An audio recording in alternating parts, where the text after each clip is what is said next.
village to see how everybody's doing. Well, she agrees on one condition. When he goes back to the human village, he cannot talk to his human wife under any circumstances. He agrees and leaves. The entire time he's gone, he makes sure to avoid her at all costs.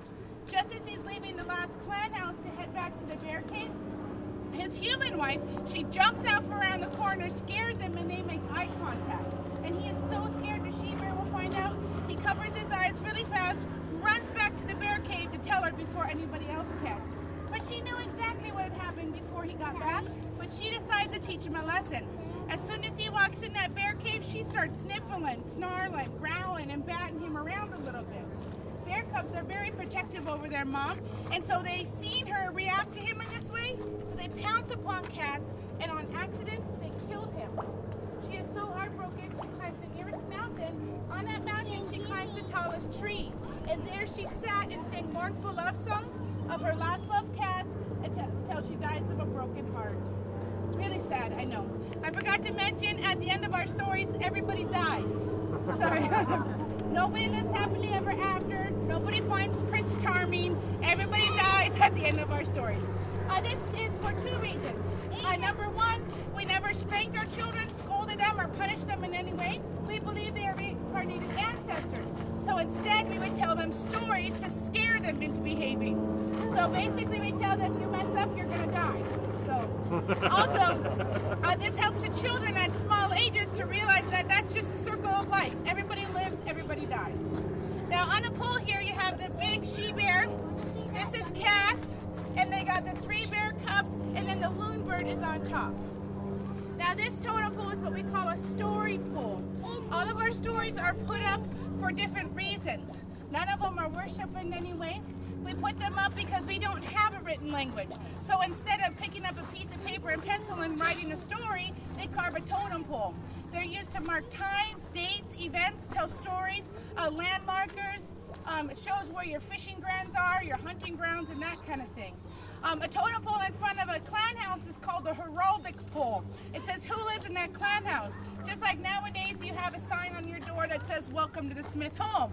We have one that's 40 foot tall that says welcome to the Smith home. Same thing.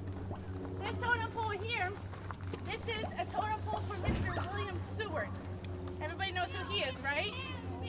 He purchased Alaska from Russia. They call it Seward's Folly.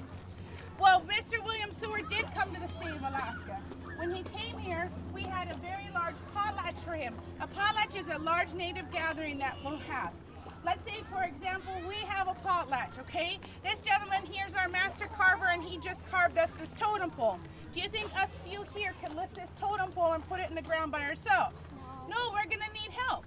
So we're going to call the villages in the area and close by all to our village. Once they get here, we're going to feed them, clothe them, shelter them, and shower them with as many expensive gifts as we can. So we're going to have a very long winter. We'll be very cold and very hungry this winter. But they're going to help us put up the totem pole, or they'll help us put up a clan house. Now they'll go back to their village and start preparing, because within 1 year's time, they have to invite all of us over to their village for a potluck. When we get there, they'll feed us, clothe us, shelter us, and they will give us more expensive gifts than the ones we gave them. But our carver here has just carved another totem pole, so we're going to invite them back over to our village in a year's time. It just goes back and forth, back and forth. Well, Mr. William Seward was given 3 potlatches, and you can tell because he's wearing what's called a potlatch hat. For every ring on top indicates how many potlatches were given. If a person is holding on to a bentwood box or sitting on a bentwood box, that's a sign of great wealth. That's like a billionaire nowadays. You see, he's sitting on a bentwood box. So he became very wealthy with all the things we gave him.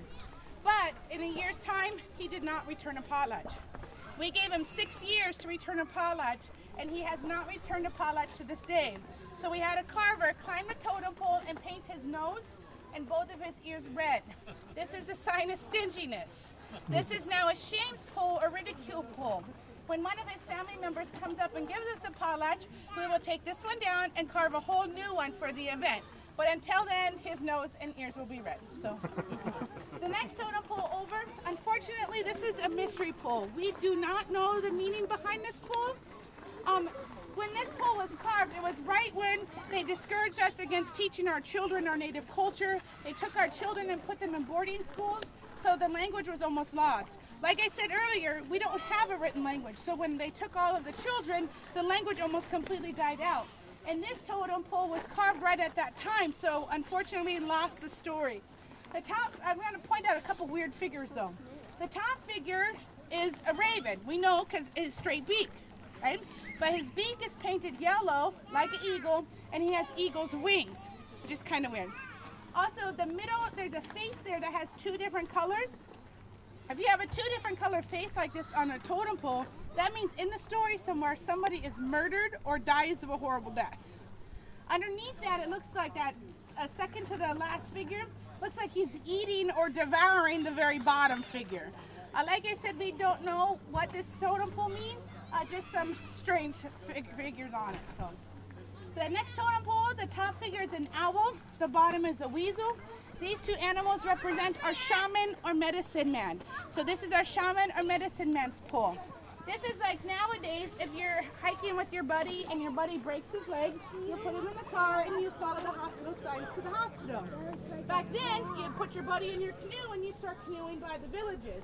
And you would look up at the totem poles and look for the owl or the weasel. It's like a hospital sign. You know there's a doctor in